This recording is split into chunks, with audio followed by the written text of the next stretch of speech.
नमस्कार, स्वागत है आप सभी का मेरे भक्ति भावना यूट्यूब चैनल पर। आज मैं आपको वैशाख मास के 24वें अध्याय की कथा सुना रहा हूं। कथा को पूरा सुने।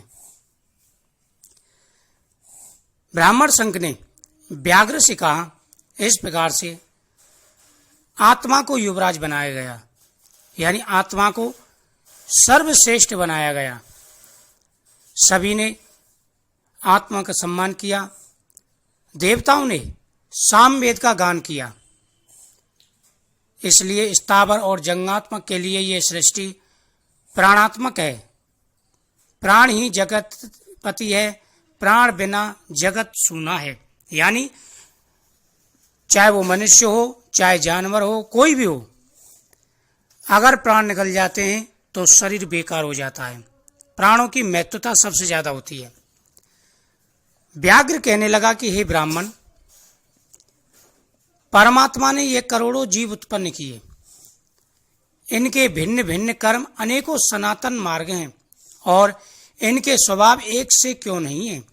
यानी व्याघ्र ने ब्राह्मण से प्रश्न किया कि हे ब्राह्मण देव, भगवान ने करोड़ों जीव बनाए और सबके अलग अलग स्वभाव हैं, सबके एक से स्वभाव क्यों नहीं है।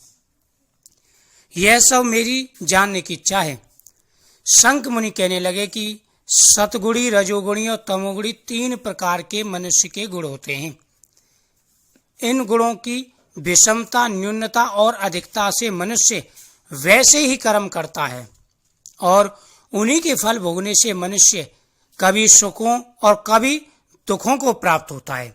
हे व्याघ्र, मनुष्य के 3 गुण होते हैं, सतगुणी, रजोगुणी और तमोगुणी, और इन्हीं कर्मों गुणों के अनुसार मनुष्य कर्म करता है और उसी प्रकार से वह योनियों में जाता है। प्रकृति और जीव इन्हीं गुणों से बंधे हुए हैं। गुण कर्म के अनुसार ही कर्म का नाश और फल होता है। तमोगुणी पुरुष सदैव निष्ठुर, निर्दयी और सबसे देश रखने के कारण सदा दुखी रहते हैं, और जो तमोगुणी होते हैं वो ईर्षाबाजी, क्रोधी, जलन, मिथ्यावादी होते हैं। इसलिए वो सदा ही दुखी रहते हैं, कभी उनकी आत्म शांति नहीं होती। तमोगुणी सदा दुख पाता है। राक्षसों से लेकर पिशाचों तक सब तामसी प्रगति के होते हैं। रजोगुणियों के बुद्धि पाप और पुण्य मिली हुई होती है।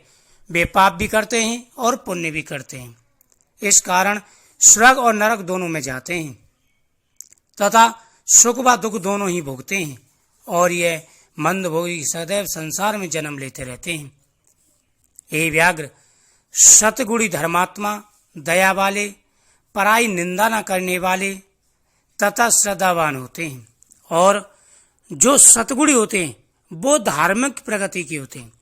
न वो किसी की निंदा करते हैं, न किसी से ईर्षाबाजी करते हैं, न किसी से जलन करते हैं, न झूठ बोलते हैं। वो सदा ही सत्कर्मों में लगे रहते हैं। इसलिए उनको उत्तम गति की प्राप्ति होती है, और अगर जन्म भी लेते हैं तो उच्च कुल में जन्म लेते हैं या भगवान के पास निवास करते हैं। यह सत्गुणी प्रगति वाले महान तेजस्वी पाप रहित ऊपर के लोकों को जाते हैं।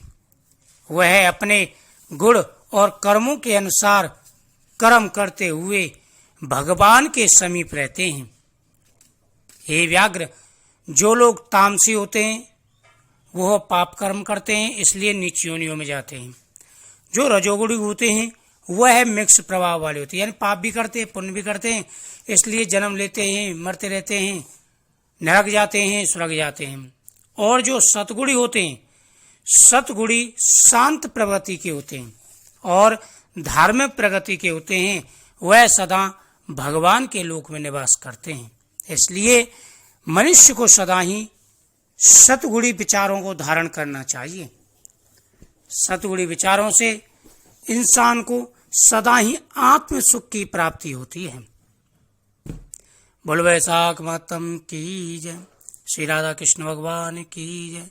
वैशाख मातम की इस कथा को सुनने से ज्ञान की प्राप्ति होती है और जाने अनजाने में किए गए सारे पापों का नाश होता है।